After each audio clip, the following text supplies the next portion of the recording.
The Princeton University campus is pretty deserted during winter break, but it feels especially so at night. In Wilcox Hall, the only person studying in the silent library on the night of January 2nd, 1989, was a 19-year-old freshman. But she wasn't alone. So she was sitting there, and she's sitting in an open back chair. It had, I remember, like 2 horizontal slats that went across the back, but it was open for the most part.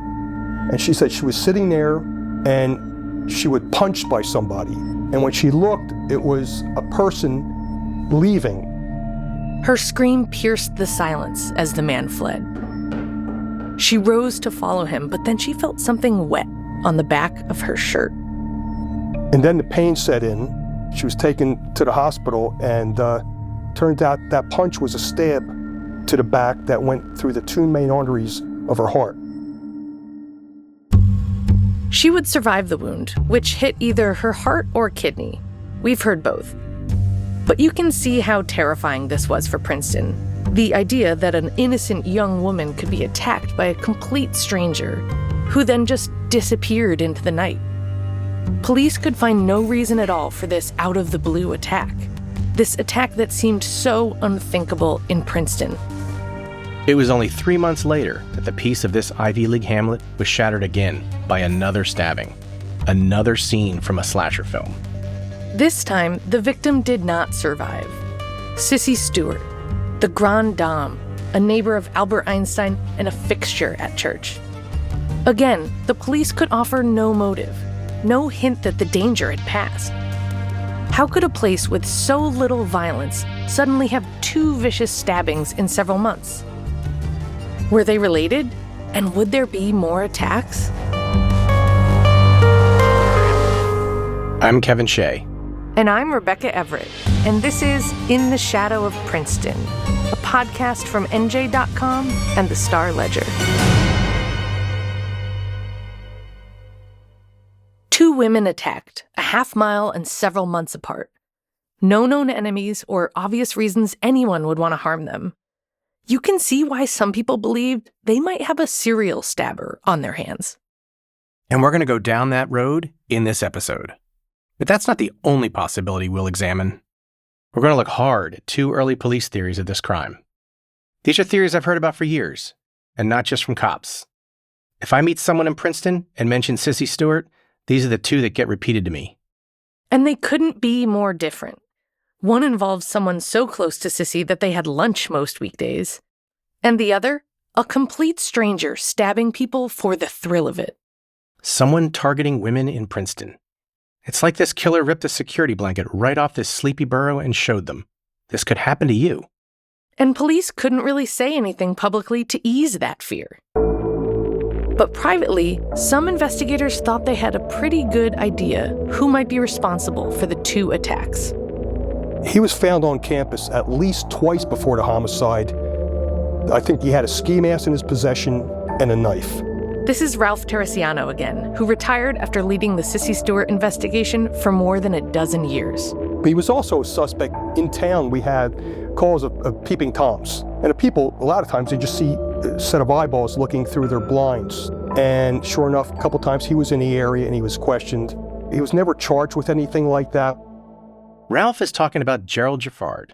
He immigrated from Haiti with his family in 1984 and lived on Witherspoon Street, about an 8-minute walk from Sissy's house. He was only 20 when Sissy was killed. He's since died.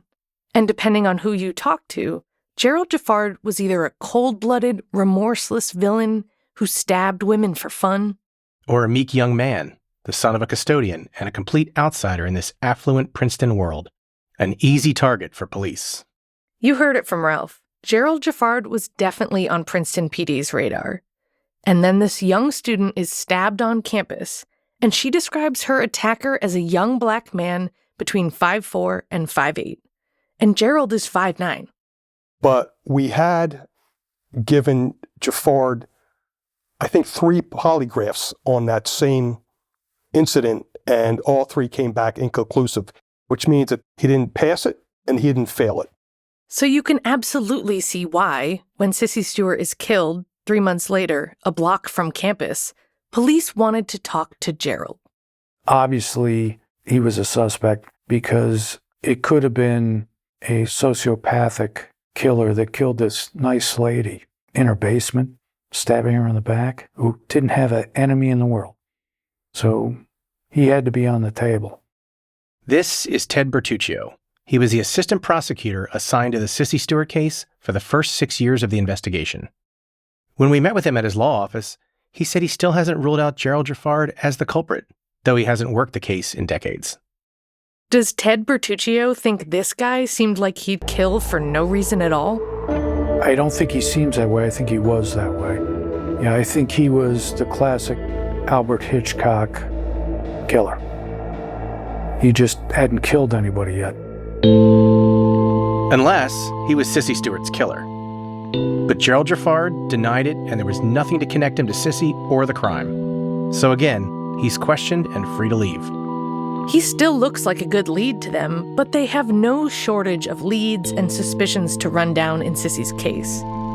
It's a sprint that becomes an unending marathon of interviews, alibi checking, and old-fashioned police work. But they're hitting nothing but dead ends. Detectives track down anyone who interacted with Sissy recently or was even near her house. Any utility worker, water company, gas company. Contractors in the area. Anyone whose name appeared in her checkbook or phone records. Anybody had called the house that we were able to find. People with mental health issues that they knew from past incidents. Anyone who'd had trivial quarrels with Sissy, including for blocking her driveway. That was just a minor dispute and never got loud or anything like that. The clerk who was fired from the dry cleaner after Sissy suspected he was pocketing cash from the till. He had an alibi. He knew nothing of her murder. He had been out of Princeton at that point. Plus, they were getting weird tips from all over. One of the weirdest was about a guy known to authorities for stalking Whitney Houston. He had left Princeton, but Ralph tracked him to a YMCA gym in Jersey City. We got an undercover officer from the county, and we put him in that gym. We had him wired up, and they were kind of working out. He struck up a conversation, where are you from? Princeton. Another dead end. He was all too happy to take a lie detector test, and he passed. So we kind of crossed him off the list. They were able to cross a lot of people off the list, but Gerald Jaffard, still very much on the list. And about 10 months after Sissy's death, something happened that made the cops' serial attacker theory look even better. A third assault. In February of 1990, a 35-year-old mom was attacked in her home by a guy with a hammer. She survived and told police her attacker was a slim black male, about 5'10", wearing a ski mask. Again, the case goes unsolved. And again, the description sounds close to Gerald Jaffard. And again, he was never charged. And we talked to someone with a very different explanation of what was happening. They were racially profiling him, the cops in the town, I genuinely believe, and they were watching him. This is Robin Lord. She represented Gerald Jaffard as a public defender back in the early 90s, and she's now one of the best-known defense attorneys in Mercer County. Kevin has known her for years, but I told him she intimidates the hell out of me because I've seen her argue in court and she is fierce. He was small, meek, mild-mannered, totally incapable of doing what they claim he did. Robin pulled out her notebook from 3 decades ago, when she represented Gerald. She had a list of all the times police suspected him of something or stopped him for questioning. I just think that they followed him around on a regular basis. He did have a few arrests, including one where Gerald was charged with pulling a knife on a boy at the high school. He was retaliating after he was jumped the day before. Robin believes Gerald just stood out to the cops like he did for his classmates. He was different, a dark-skinned immigrant in a town where only 8% of the population was black. The sweetest guy around. He was very nice. He was very respectful. But in June of 1990, everything changed. There was a fourth attack in Princeton, and this one was straight out of the movie Psycho. A 22-year-old graduate student was home alone in her apartment in Princeton for a quiet evening. Around 10:30 p.m., she went to take a bath. She'd just finished shaving her legs when she heard a noise. She shouted the name of her roommate, Mary, but the voice that answered yes was a man's. She bolted upright and grabbed the curtain around her, but it offered no protection as a man in a black ski mask came through the bathroom door. He raised a knife and stabbed her twice in quick jabs, once in the arm, once in the side. She screamed for him to please leave, and he fled. She sat back in the tub, dazed, as the bathwater turned red around her. She survived her injuries and testified about the horrifying attack at trial. And the man on trial? That's right, Gerald Jaffard. Princeton police felt like they finally got their man. And the jury ultimately agreed. Ted Bertuccio, the assistant prosecutor involved in the Sissy Stewart case, he was the one prosecuting Gerald for the shower stabbing. Were we really focused on convicting him of the case I just talked about to get him off the street? You're goddamn right. But not because we thought that would advance the Stewart investigation. Gerald's 3-week trial hinged partly on the victim's description of a man in a red shirt. It turned out that police were watching Gerald. An officer suspecting him in peeping Tom incidents was ironically peeking in Gerald's windows. He said he saw the young man wearing a red shirt on the day in question. When the 911 call came in for the stabbing, cops said they went straight to his house and caught him fleeing up a fire escape into his bedroom. They found a red shirt on the floor. They also found red threads on a window screen that was slashed open to get into the victim's house. But Robin Lord, who represented Gerald, thought the threads were baloney on this screen that sat in a repair shop for 5 days before the police seized it. But the jurors convicted him after 3 days. The judge sentenced him to 20 years and called him, quote, probably psychotic. Over the years, he was denied parole 3 times. He died in prison at only 35, from lymphoma and sepsis. So I know this was a bit of a journey. This is how it was for us, too, looking at the different sides of this and trying to piece together what's likely or possible. For every suggestion it could be Gerald, there's another compelling reason it isn't. And police weren't done with him in their investigation. Right. This won't be the last time we talk about Gerald. I also want to say our police sources talk about Gerald Jaffard as though he was definitely a serial stabber. He was convicted in 1 stabbing, which is significant. But those other incidents, they're all unsolved. And even with them considering him a serial attacker, most of my police sources always told me they didn't think he was responsible for Sissy's death. They thought his MO was to stalk and attack young women at night and run. Yeah, this was a daytime attack of an older woman. Taking the time to lock her in the basement, it felt different. Authorities also had to consider that the crime wasn't a random attack. Because we know that statistically, the culprit in a slaying isn't likely to be a stranger or a serial killer. It's usually someone familiar. A lover, a roommate, maybe a family member. And for some investigators, interviews with a certain relative only raised more questions. More on that after the break.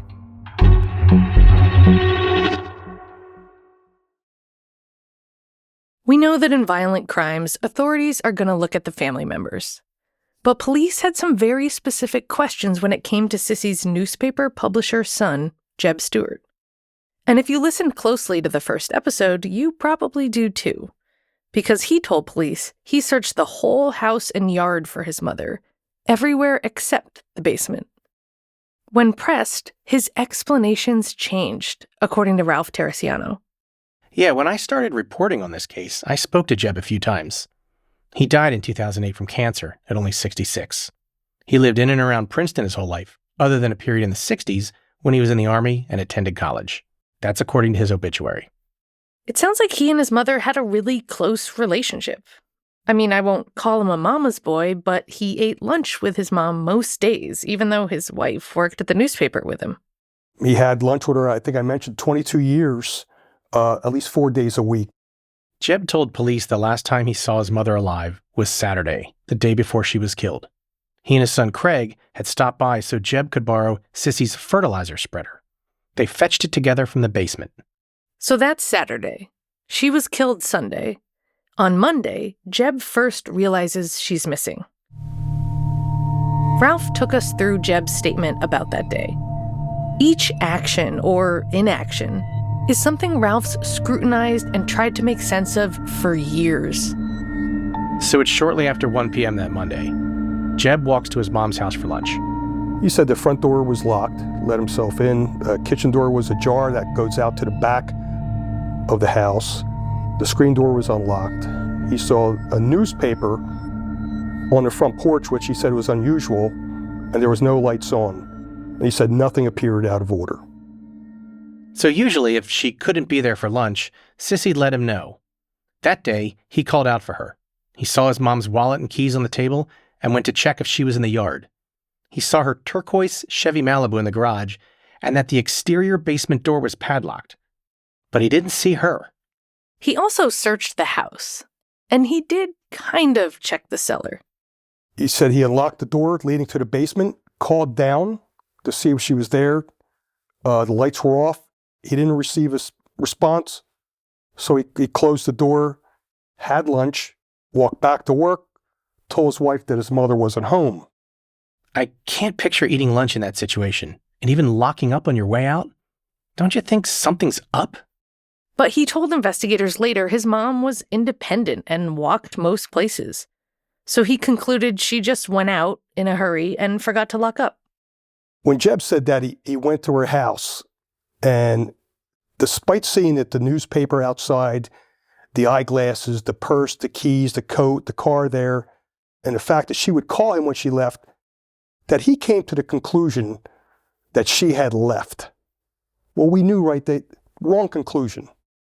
Okay, now it's a few hours later. Jeb has his wife, Sheila, go check the house. But Ralph says, still nothing. At this point, you have to be worried, right? But Ralph said Jeb still stays at work. Ralph said Jeb and Sheila did check in with Sissy's sister, Margareta, and her friend Doris. Doris mentioned there was a historical society trip Sissy might have gone on, but with no coat or wallet. And a police memo said Jeb never asked the neighbors if they'd seen her. At some point during the searching, Jeb revisited the basement, going partway down the stairs, but no further. He told police later that from there, he couldn't see into that back room. At about 6:30 that day, he went back to the house to recheck. And that's when he called the police to inquire about any incidents involving his mom. But Ralph said Jeb did not make a missing persons report, and he declined to have an officer come to the house. Then Jeb went home. He said his wife went back to the house about 9 p.m. that same night and put the lights on. And he said he called the house up to 1:30 in the morning.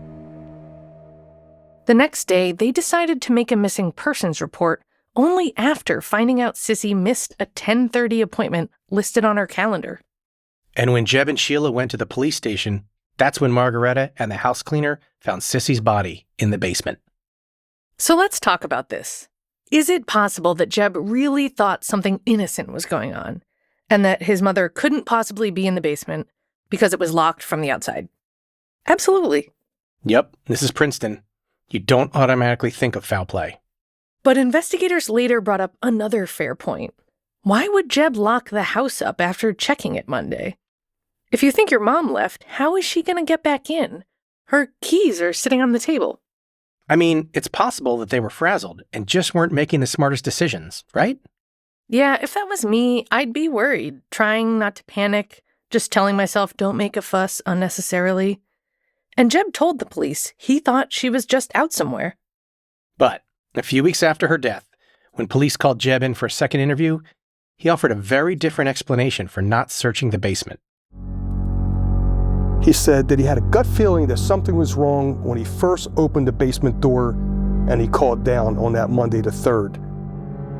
And he said that he thought she probably suffered a heart attack and died, and he didn't want to be the one to find her. I just about fell off Ralph's couch when he said that. I'd never heard of this.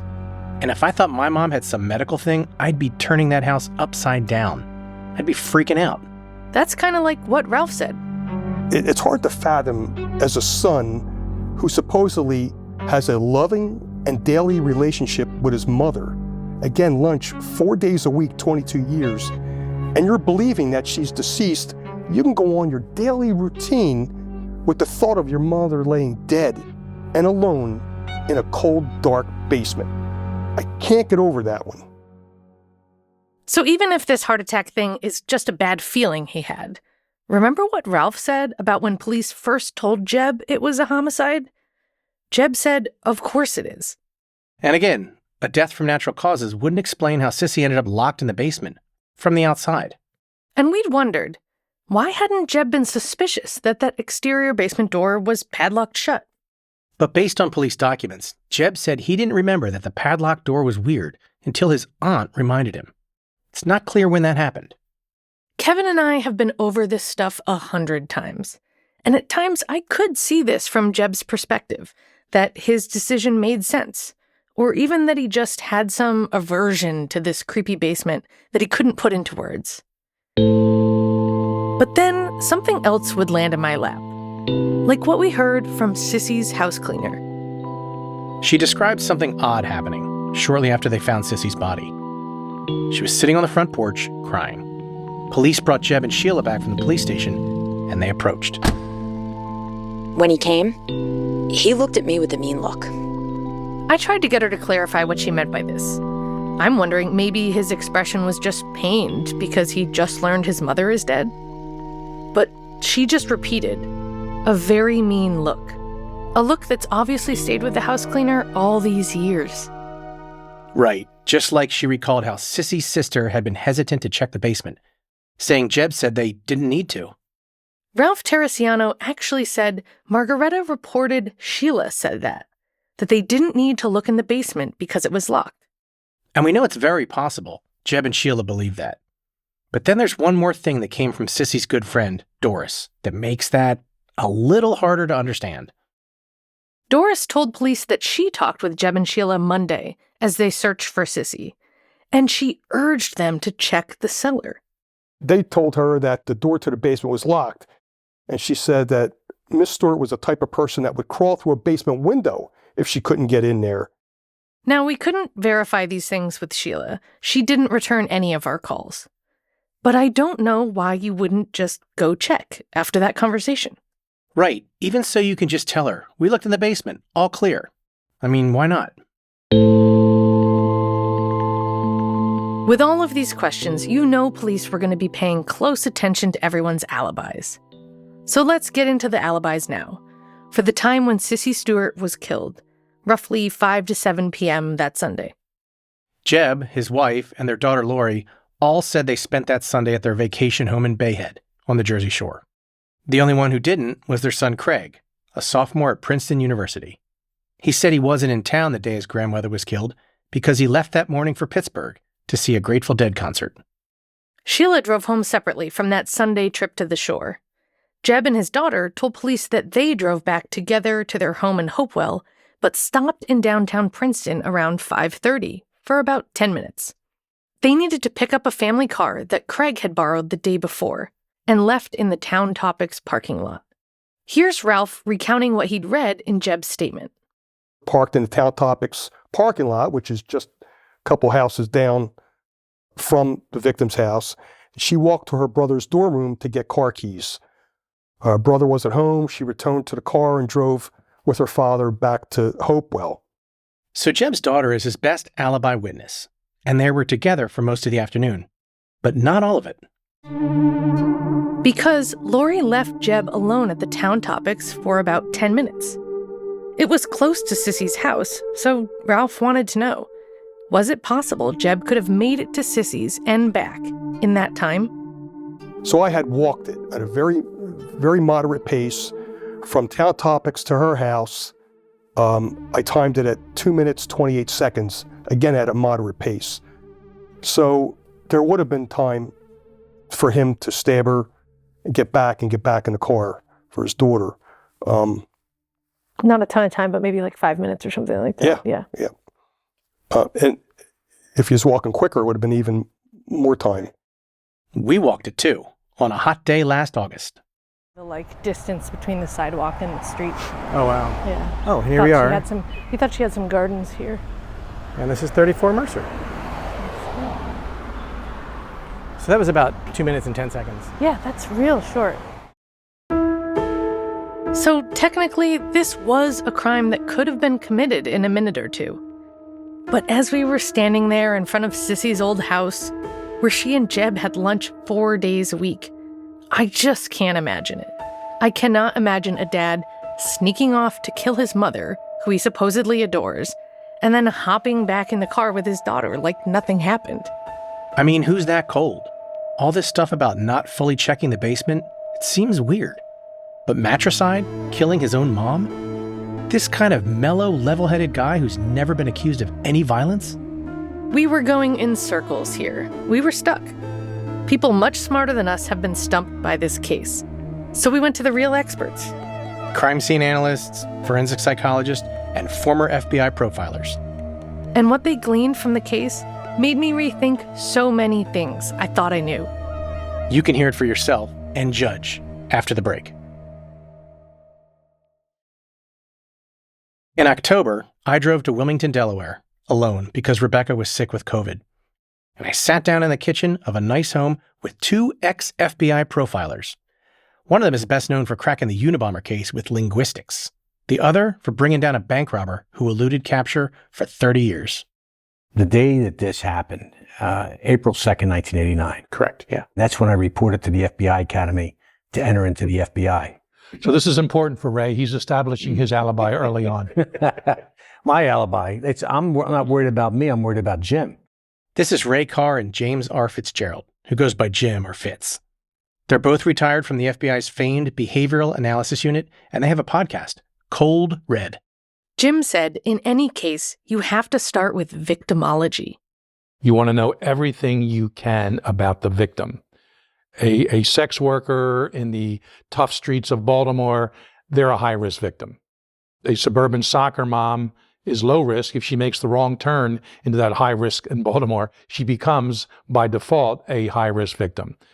Sissy Stewart was a low-risk victim living in a low-risk environment. And there's nothing in her behavior. She was not promiscuous. She was not using or dealing drugs, anything like that, that would enhance her possibility of being a victim of a crime. You can see we jumped right in with these guys. They were interested in something Ralph had told us, that Sissy wasn't afraid to challenge people. And if she caught someone loitering or cutting through her yard, she'd say something. Apparently, if someone did something on her property or, spit or dropped some litter, would she have said something to that person? And would that person either right then handle the situation as he deemed appropriate, or would he come back an hour, a day, or a week later and do it? I heard something similar from Louis Schlesinger, a psychologist who teaches crime scene analysis at New York's John Jay College of Criminal Justice. He said Sissy was outspoken, and you can't rule out that someone had an unreasonable, homicidal reaction to something she said. The average person would shrug it off, but some very, very sensitive people with a paranoid aspect to their personality may respond to that aggressively. So what type of person would do this? The experts agreed the locking of the basement door was a key detail. It meant that it was someone acting deliberately, not someone psychotic or completely irrational. But they said it also wasn't a sophisticated crime.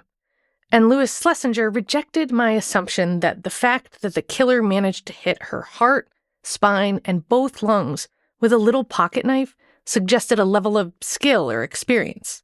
But someone else we talked to did think the knife was significant, and that it could point to a crime of passion. Dr. Catherine Ramsland is a professor of forensic psychology at DeSales University and an expert in serial killers. I immediately thought, wow, that's a small knife for somebody with intent. And so I thought this might not have been intent. But even these experts couldn't agree on the evidence in front of them. Lewis said we really shouldn't conclude that the knife size signals an unplanned crime. No, I wouldn't say that either. Let me go over a couple things about murder. When you think of killing someone and you're doing it, whether it's spontaneous or otherwise, your intellect falls apart because you're overwhelmed with your emotion. And what you do at a crime scene may, from a distance, appear stupid, but People are not thinking in a cool, calm, rational way. Let's see, I need this type of knife, a little knife. No, it's not going to do the trick. I need a bigger, people don't think that way. But whoever it was did think rationally about locking that basement door. Something that Kevin's police sources said their suspected stabber, Gerald Jaffard, never would have done. We gave the experts what we knew about Gerald, including the stabbing conviction and the other attacks he was suspected in.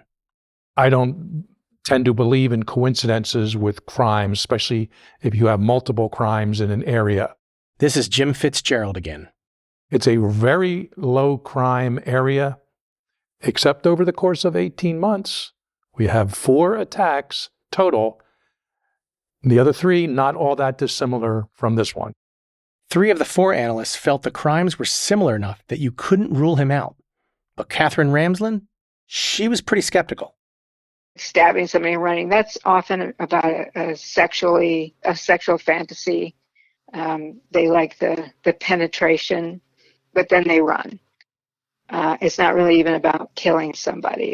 It's just stabbing someone and, ambushing them and getting away with it. A hit and run kind of fetish thing. I don't see any evidence of that in the Sissy Stewart case. Instead, she thought there were signs Sissy Stewart might have known her attacker. The fact that she didn't scream or fight back. And for a stranger passing by, the basement door under the porch was pretty hidden. I do think whoever did this knew her. I don't think this was some stranger just jumping in there. But there could be other explanations. Maybe she didn't struggle because she just never knew her killer was there. Here's Ray and Jim talking over the possibilities. She was familiar enough with them and trusted them enough that she turned her back on them. And that was her mistake. That cost her life. But that could also be a reflection of her kind of low security consciousness. There are people that aren't, they live in a small town their whole lives. There isn't much crime. That's true. And they could turn their backs on someone. Jim and Ray said authorities are always going to look at those closest to the victim. But here, there are reasons Sissy's family members are not good persons of interest, like their lack of criminal records or any reported violent behavior before or after. It's pretty hard to go from 0 to 120 in terms of one's life if you haven't viciously stabbed someone to death before.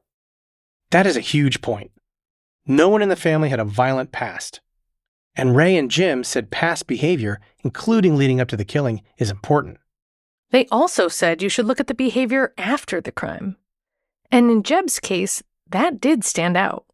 I mean, his behavior in reference to reporting her missing, going to the house, coming back and putting lights on in the house, are all, it's all odd behavior, bizarre behavior. Why would you do something like that?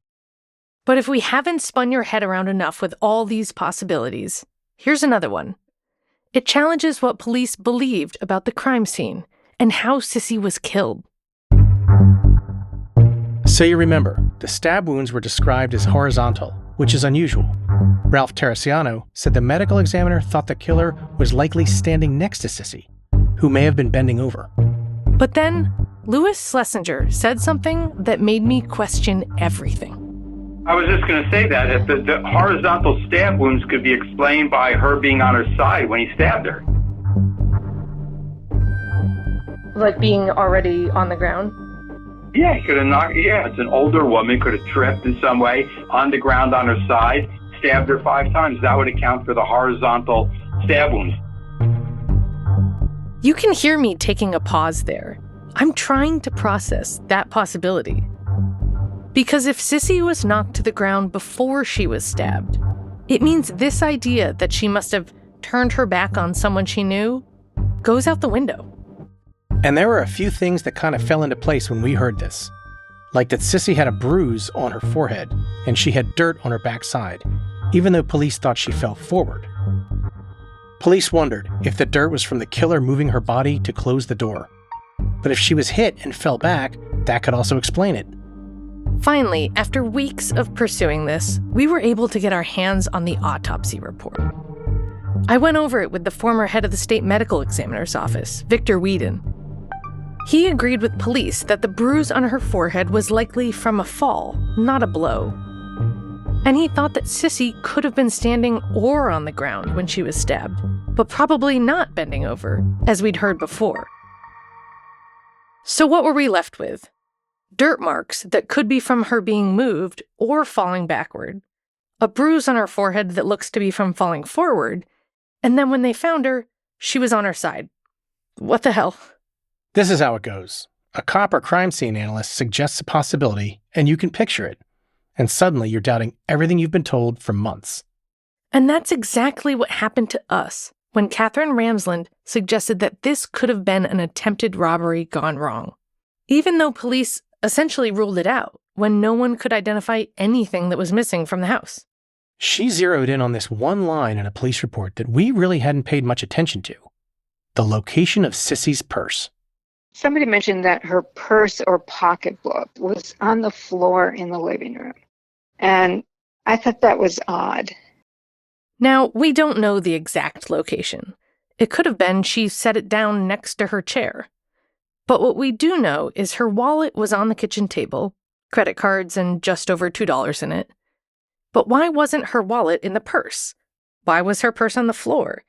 And why didn't this strike anyone as odd, given she kept her house so tidy? So it does suggest that somebody might have been in the house and maybe not looking for things to steal that they could later sell, but maybe looking for some specific thing that they thought was potentially in her purse. I mean, that's what occurred to me right away. So that would suggest whoever did the murder knew her and was after something in particular. It kept coming back to this. A person who knew Sissy well. Maybe someone whose shoe prints or fingerprints or DNA would seem perfectly normal if they were found in Sissy's home. Someone whose alibi seemed ironclad. Someone you'd never suspect. Coming up on In the Shadow of Princeton. There's no freaking way that they would do this. That was communicated. They were alibying him on Monday, so they couldn't find her till Tuesday. Well, I'd like you to clear your name, and I'd like you to take a polygraph. And he did. In the Shadow of Princeton is a production of NJ Advance Media. Reporting is by me and Rebecca Everett. Rebecca wrote and produced the podcast. Christopher Kelly and Jeff Roberts are executive producers. Our sound engineer and composer is Blake Maples. James Shapiro is our associate audio engineer. Our voice actor is Natalie Patterson. Our website was designed by Allah Salim. Special thanks to all our sources who agreed to talk to us. You can visit theprincetonmurder.com for more about the story, including photos and other extras. And you can email us at inbox@theprincetonmurder.com. Follow In the Shadow of Princeton. And if you're enjoying it, please rate and review it and help us spread the word.